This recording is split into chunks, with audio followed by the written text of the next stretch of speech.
Hello students, welcome to my YouTube channel commerce समझो only with you online गुरुजी। So आज का topic हमारा मल्टीपल टॉपिक रहेगा। Both are for exam point of view दोनों important है फॉर एचएससी 2025 बोर्ड एग्जाम, तो हम दोनों चीज को कवर करेंगे। ओके, तो ये कौन से चैप्टर में से है? चैप्टर नंबर 6 आपका जो है सोशल रिस्पॉन्सिबिलिटी। उसका हम दो इंटरेस्ट ग्रुप देखेंगे। पहला इंटरेस्ट ग्रुप हम देखेंगे social responsibility of business organisation towards employee, और दूसरा हम देखेंगे social responsibility of business organisation towards consumers. पहला, okay, let's start with the first one, then we'll move to the another topic. First, job security. क्या है job security? Suppose employee is working in the organisation, हमने ये point पहले भी पढ़ा है the principle of stability of tenure वाले में कंसेप्ट में, कि अगर एम्प्लॉय को पता रहता है कि उसको यहाँ पे जॉब, उसकी जो जॉब है वो परमानेंट है, जॉब सेफ्टी है, उसे कभी भी जॉब से निकाले, कभी भी मतलब जब तक कुछ गलत नहीं करता है, लाइक इन शॉर्ट, अगर उसे पता है कि उसे इस जॉब पे रखने वाले हैं, उसे ऐसे ही मन किया निकाल नहीं देंगे, तो you know what it impact in the life of employee. क्या होता है ना, उनको वर्क करने ऐसा लगता है अरे हम यहाँ रहेंगे, हमें यहाँ से निकाला नहीं जाएगा कभी भी, तो ना वो एफर्ट्स डालते हैं काम में, और they try to work wholeheartedly, यानी पूरे दिल से काम करने की कोशिश करते हैं। Job security is must, it gives a assurance और surety to employee that he or she is never going to remove from the organization without any reason, है ना? So that is important. Second क्या है? fair remuneration. fair remuneration is one of the important point. कैसे होता है? दो तीन जगह fair remuneration काम करता है। Sometimes firstly we say जितना काम किया एटलीस्ट उतना पैसा तो मिलना चाहिए ऑर्गेनाइजेशन। सपोज बाकी की ऑर्गेनाइजेशन दे रही है 8 आवर्स की ड्यूटी, यानी पर डे के हिसाब से 800 रुपए, और ये जो ऑर्गेनाइजेशन है दे रही है पर डे के हिसाब से 200 रुपए, तो that is not fair for the same work, है ना? It depends.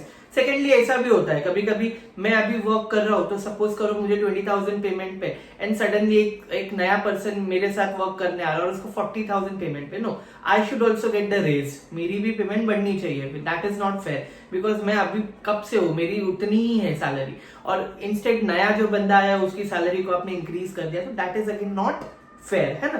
तो फेयर रेम्यूनरेशन अगर एम्प्लॉय को मिलती है तो इससे क्या होता है, they try to work nicely, effortlessly, मतलब अगर अच्छी सैलरी मिली या टाइम पे सैलरी मिली तो काम वो लोग ज्यादा करते हैं। ज्यादा काम करने का मतलब ऑर्गेनाइजेशन में ज्यादा गुड्स बनेंगे, एंड ज्यादा गुड्स बनेंगे मतलब क्या होगा, कंपनी ज्यादा सेल्स कर पाएगी, और जितनी ज्यादा सेल उतनी ज्यादा रेवेन्यू होगी, और वो किस में कन्वर्ट होती है? रेवेन्यू, प्रॉफिट में।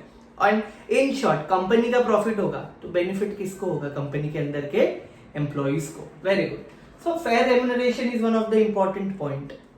Next is called health and safety measures. Health and safety measures क्या होता है? सपोज करो, चलो एम्प्लॉइज जो ऑफिस में काम करते हैं, that is very simple thing, they wear formal attire, they wear decent clothing, but ऐसे वर्कर्स भी तो होते हैं जो फैक्ट्री वगैरह में काम करते हैं, है ना? तो सेफ्टी गॉगल्स हो गए, सेफ्टी ग्लव्स हो गए, सेफ्टी बूट्स हो गए, सेफ्टी जैकेट या सेफ्टी एक क्लोथिंग हो गई, कपड़ों की, सूट बोलते हैं। कैसे होते हैं? वो ज्यादा ठंडे एनवायरमेंट में भी काम करते हैं फैक्ट्री के अंदर, ज्यादा गरम एनवायरमेंट में भी काम करते हैं फैक्ट्री के अंदर, मतलब वहां का जो एनवायरमेंट या जो क्लाइमेट होता है वो अलग ही होता है। एम्प्लॉइज को या वर्कर को प्रॉब्लम हो सकती है, तो उन्हें सेफ्टी मेजर्स देना जरूरी है, सिविल लाइन में या टेक्निकल लाइन में, जहां पे भी वो लोग वर्क कर रहे हैं, है ना? सेफ्टी मेजर से क्या होगा? एम्प्लॉय की जान को खतरा नहीं होगा, because if the employee or worker is working with the organisation, तो ऑर्गेनाइजेशन की भी कुछ जिम्मेदारी है, रिस्पॉन्सिबिलिटी है। वो क्या रिस्पॉन्सिबिलिटी है? कि वो अपने एम्प्लॉय की हेल्थ की भी केयर ले। अगर उन्हें कुछ होता है तो it is a duty of the organisation to take care of it. Understood? So it is important.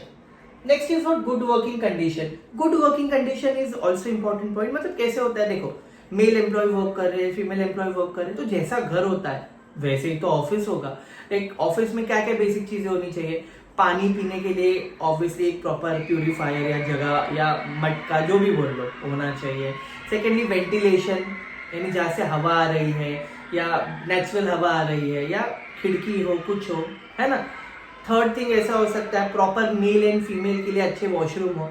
अगर मेल फीमेल के लिए अलग वॉशरूम नहीं भी है तो भी एक ऐसा वॉशरूम हो जो क्लीन हो, जिसमें एम्प्लॉइज जा सके, है ना। फोर्थ ऐसा होना चाहिए वहां पे गंदगी नहीं होनी चाहिए, बिकॉज घर पे हमारे गंदगी होती है क्या, नहीं, तो वर्क प्लेस भी साफ सुथरा और अच्छा होना चाहिए, because after all it is a matter of employees life, because जितना टाइम वो घर पे बिताते उतना टाइम ऑफिस में भी तो बिताते।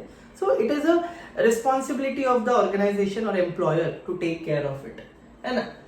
Next is what, recognition of trade union. Recognition of trade union मतलब एम्प्लॉयर ने क्या करना चाहिए, एम्प्लॉयर ने यूजुअली अप्रिशिएट करना चाहिए। एम्प्लॉयज ही अपने में से किसी एक को अपना मसीहा या ऐसा ट्रेड यूनियन बनाते नहीं, हेड बनाते हैं, वो लुक आफ्टर करता है कि एम्प्लॉयज के साथ कुछ गलत ना हो, कुछ उनको प्रॉब्लम्स ना हो, या उनके लाइफ में रिगार्डिंग वो जॉब को लेकर कुछ इश्यूज ना हो। और वो ये भी ध्यान रखता है कि अगर एम्प्लॉयज की डिमांड नहीं पूरी हो रही तो उसको कैसे टैक्टफुली, कैसे अच्छे से सॉल्व किया जाए, ना कि स्ट्राइक किए जाए, ना कि राइट्स किए जाए। स्ट्राइक होते हैं ना, हड़ताल करके बैठ जाते, राइट्स यानी दंगा फसाद करते हैं, ये सारी चीजों को अवॉइड करना चाहिए। सो ट्रेड यूनियन ऐसे पर्सन है जो किसके इंटरेस्ट के लिए खड़े रहते हैं, एम्प्लॉयज के लिए, कि उनके साथ अगर कुछ भी रॉन्ग डूइंग्स होती है एम्प्लॉयर द्वारा या ऑर्गेनाइजेशन द्वारा कुछ भी गलत होता है, so trade union can take necessary action against those, है ना।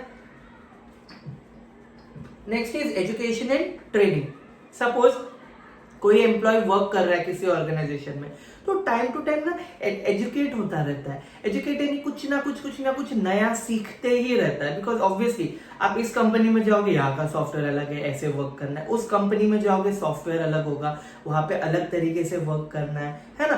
तो एजुकेशन इज इंपॉर्टेंट कि उसको सिखाया, वो सीखने मिलता है ऑर्गेनाइजेशन में कुछ। और ये सब जो स्कीम्स है या ट्रेनिंग प्रोग्राम्स है, कौन ऑफर करते हैं, ऑर्गेनाइजेशन। ट्रेनिंग भी टाइम टू टाइम दी जाती है, व्हाई, बिकॉज ऑर्गेनाइजेशन में टाइम टू टाइम कुछ ना कुछ नया वर्क आता है, तो पुराने वर्कर्स या जो भी वर्कर्स होते हैं या एम्प्लॉयज होते हैं उनको नहीं पता होता है वो काम कैसे करना है, तो एक ट्रेनर हायर किया जाता है, या तो एक ऐसा पर्सनल हायर किया जाता है जो उनको ट्रेनिंग देता है उसके रिगार्डिंग। जैसे गवर्नमेंट में बहुत जगह पे हुआ, ऑफलाइन वर्क था मोस्टली, फिर वो ऑनलाइन वर्क आ गए, तो टेक्निकलिटी बढ़ गई है, कंप्यूटराइज एनवायरनमेंट आ गया, तो ट्रेनर्स बुलाए गए, आईटी सॉफ्टवेयर, आईटी इंजीनियर्स बुलाए गए, उनको ट्रेनिंग दी गई, समझाया गया, तब जाके हमारा वर्ल्ड इतना भी, वर्ल्ड बोला, हमारी कंट्री इंडिया को देख लो, इतनी डिजिटलाइज्ड हुई है, डिजिटल इंडिया, है ना। So this is how it works. Training तो मिलती है रेगुलर इंटरवल पे हर एक एम्प्लॉय को, कि वो कुछ अपने स्किल्स में और एडिशन ला सके और कंपनी या ऑर्गेनाइजेशन के काम को और स्मूथली कर सके। And promotion and career opportunities. Promotion and career opportunities का यहाँ पे सिंपल मतलब ये है दैट सपोज एम्प्लॉय वर्क कर रहे हैं, ओके, तो उन्हें टाइम टू टाइम उनका पोस्ट भी तो बढ़ना जरूरी है। पोस्ट कैसे बढ़ सकता है, ऐसा भी हो सकता है ना कि आप जूनियर मैनेजर है तो सीनियर मैनेजर बन सकते हैं, जूनियर एग्जीक्यूटिव है सीनियर एग्जीक्यूटिव बन सकते हैं। तो उनके वर्क पे डिपेंड करता है, कैसे परफॉर्मेंस देते हैं थ्रू आउट द ईयर, उस पर डिपेंड करता है कि उनकी पोस्ट को इंक्रीज करना है। मोस्टली प्रमोशन ही देखा जाता है, डिमोशन किसी का नहीं होता है। डिमोशन यानी पोस्ट से नीचे की पोस्ट पे आना, दैट इज प्रैक्टिकली बहुत रेयर सिनेरियो होता है, बट मोस्टली प्रमोशन होता है एक पोस्ट ऊपर, उनके वर्क परफॉर्मेंस एंड ऑर्गेनाइजेशन में बिहेवियर के थ्रू देखा जाता है। Next is career opportunities. Career opportunities तो ऑर्गेनाइजेशन ही प्रोवाइड करता है, अगर उनको लगता है वो एम्प्लॉय एक एसेट है कंपनी के लिए, कि इतना अच्छा परफॉर्मेंस दे रहा है, कंपनी ऐसे एम्प्लॉय को रिटेन करना चाहती है। रिटेन यानी अच्छा पगार, अच्छी फैसिलिटी देकर अपने पास रखना चाहेगी, ना कहीं और जाने देगी, तो उसके लिए ये अच्छी चीज है, उसके ग्रोथ के लिए, पर्सनल ग्रोथ के लिए, है ना। Next is worker participation in management. Organisation हमेशा अपने एम्प्लॉयज को अपना मानती है। अपना मानने से मेरा मतलब ये है कि ऑर्गेनाइजेशन ध्यान रखती है कि वो भी ऑर्गेनाइजेशन का एक अहम हिस्सा है, they are the important part in the organisation. तो मैनेजमेंट स्कीम्स या कोई डिसीजन लेना हो या सजेशंस चाहिए हो, तो एक एम्प्लॉयज की टीम से भी सजेशन लिया जाता है, तो उन्हें भी ऐसा लगता है कि हाँ हमारी कुछ वैल्यू है, हमसे ऑर्गेनाइजेशन या मैनेजमेंट पूछता है कि कंपनी में क्या होना चाहिए क्या नहीं, सो दे कंसिडर देमसेल्फ नाइस। तो ये रिस्पॉन्सिबिलिटी ऑर्गेनाइजेशन की होती है कि अपने एम्प्लॉयज को कैसे ट्रीट करे और उन्हें कैसे फील कराए। Next is proper grievances procedure.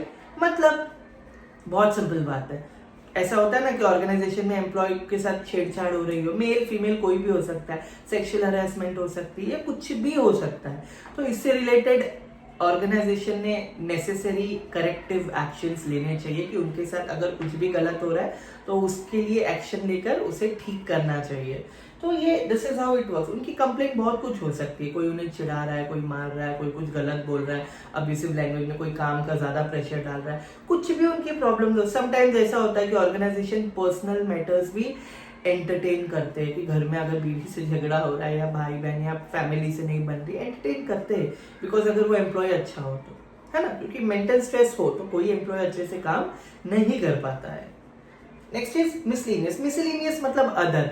Other में देखा जाए तो देखो ना, एम्प्लॉय मेल फीमेल हो तो उसे कुछ गलत नहीं बोलना चाहिए, फीमेल हो तो कुछ भी गलत बोलते हैं, कोई कोई मेल हो तो भी गलत बोलते हैं। या समटाइम्स ऐसा होता है ना कि ऑर्गेनाइजेशन में कास्ट को लेकर, कलर को लेकर, क्रीड को लेकर डिस्क्रिमिनेशन होता है, यानी भेदभाव, तो ये भी नहीं होना चाहिए। तो ये सब चीजें इस पे पर्सनली ध्यान दिया जाता है एंड वर्क किया जाता है ऑर्गेनाइजेशन में, कि किसी भी एम्प्लॉयज के साथ ऐसी कोई चीजें ना हो कि जिससे उसको बोलते ना हर्ट हो या उसकी भावनाओं को ठेस पहुंचे। मतलब सो ऑर्गेनाइजेशन ऑलवेज मेक श्योर कि ऐसी गलती ना हो या ऐसे चीजें ना हो जिससे ऑर्गेनाइजेशन में एम्प्लॉयज के साथ या एम्प्लॉय को बुरा लग सकता है। So with this we have completed social responsibility of business organisation towards employ.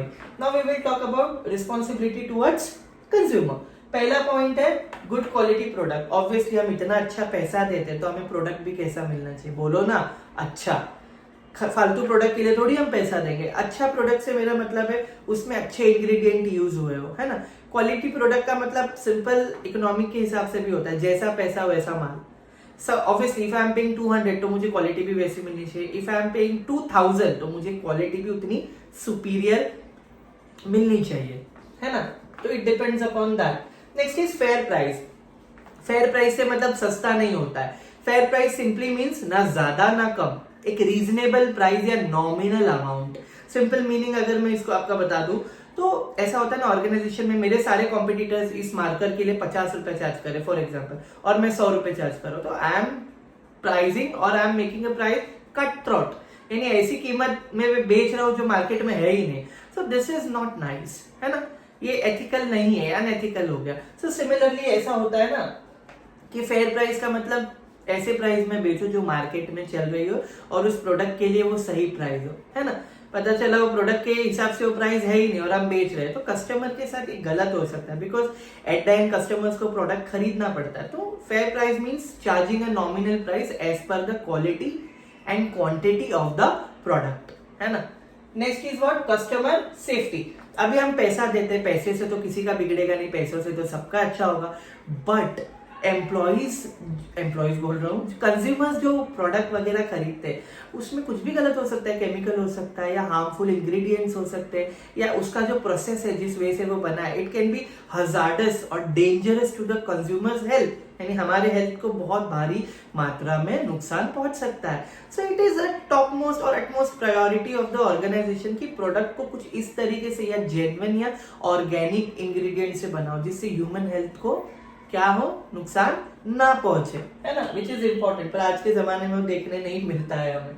Next is honest advertisement. हमें जो एडवर्टीजमेंट मिलती है वो मिसलीडिंग होती है। मिसलीडिंग यानी सारी की सारी झूठी, फरेब, गलत और मक्कारों वाली। 7 दिन फेयर लवली लगाओ गोरे हो जाओ, नॉट पॉसिबल। और वो दाग धब्बे होते हैं ना, हम लोग टीजिंग एनीवन, दाग धब्बे वगैरह कुछ होते हैं, मेडर्मा लगाओ, मेडर्मा से कम होता है बट उसके अलावा भी मार्केट में प्रोडक्ट होते हैं, सारे दाग मुंह से मिट जाएंगे। It is not at all possible. Korean beauty standards के हिसाब से चाइना वाले प्रोडक्ट बेचते हैं, बाल लगाओ लंबे बाल आ जाएंगे, और वो क्रीम लगाओ पूरा चेहरा सफेद हो जाएगा, बॉडी पे लगाओ कमर पतली हो जाएगी, ऐसे ऐसा सब कुछ नहीं होता। It is not at all possible. Natural चीजों को कोई चीज या कोई प्रोडक्ट बदल नहीं सकता। ऐसे मिसलीडिंग एडवर्टीजमेंट यानी झूठी एडवर्टीजमेंट से कस्टमर क्या होता है, इन्फ्लुएंस होता है, वो उसके बहकावे में आ जाता है और वो प्रोडक्ट को खरीदने जाता है, और बाद में नुकसान किसका होता है, कस्टमर का, क्योंकि ऑर्गेनाइजेशन तो एट द एंड प्रोडक्ट बेच रही है ना। तो मिसलीडिंग यानी फॉल्टी या फॉल्स एडवर्टीजमेंट करके कस्टमर को बहकाए ना और प्रोडक्ट जेन्युइन बेचे, जो रियल उसके बारे में वही बता के बेचे। बाकी it depends on customer whether they want to buy it और not. Next is what, research and development. Organisation हमेशा R&D करती है।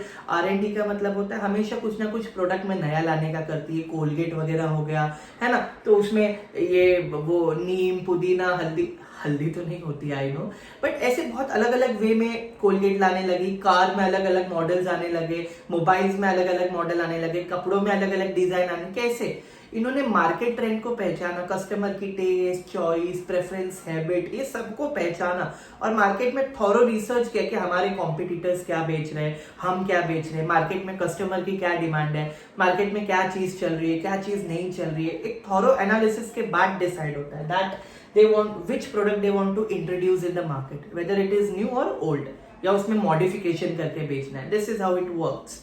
Next is what regular supply. ऐसा होता है ना, होर्डिंग करते, होर्डिंग वगैरह, यानी किसी भी कांदा वगैरह हो गया उसका सप्लाई मार्केट में सडनली रोक देते हैं और अचानक मार्केट में निकालते हैं, तो कस्टमर हाहाकार करके जितना भी महंगा हो उतने का खरीदने जाते हैं। होर्डिंग यानी सप्लाई तो मार्केट में होता है वो, पर उसका सप्लाई रोक देते हैं ताकि कस्टमर डिमांड करते रहे और सडनली वो अचानक मार्केट में लाएंगे और बोलेंगे ये अभी 50 का नहीं, कांदा है 200 रुपए में बेचेंगे। तो this is a black marketing kind of thing. तो रेगुलर सप्लाई होने से क्या होता है, प्राइस स्टेबलाइज रहता है, प्राइस में चेंजेस नहीं आता है, उतने का उतने कस्टमर के लिए अफोर्डेबल रहता है। Next is attend complaint. Customers के बहुत सारी कंप्लेंट होती है, कोर्ट वगैरह भी अभी एंटरटेन करती है, तो ऑर्गेनाइजेशन का भी काम है। अगर प्रोडक्ट गलत बनाया है, फॉल्टी है, आप ऐसे नहीं बोल सकते नहीं हमने नहीं बनाया, हम नहीं लेंगे, चलो भागो ऐसे। No, this is not how it work. It work उनके जो भी कंप्लेंट है उसको प्रॉपरली एंटरटेन करना जरूरी है, and that's how it work, so that customer भी सेटिस्फाइड और उसको लगे कि हाँ बाबा ऑर्गेनाइजेशन हमारे साथ गलत नहीं करने वाली है ना।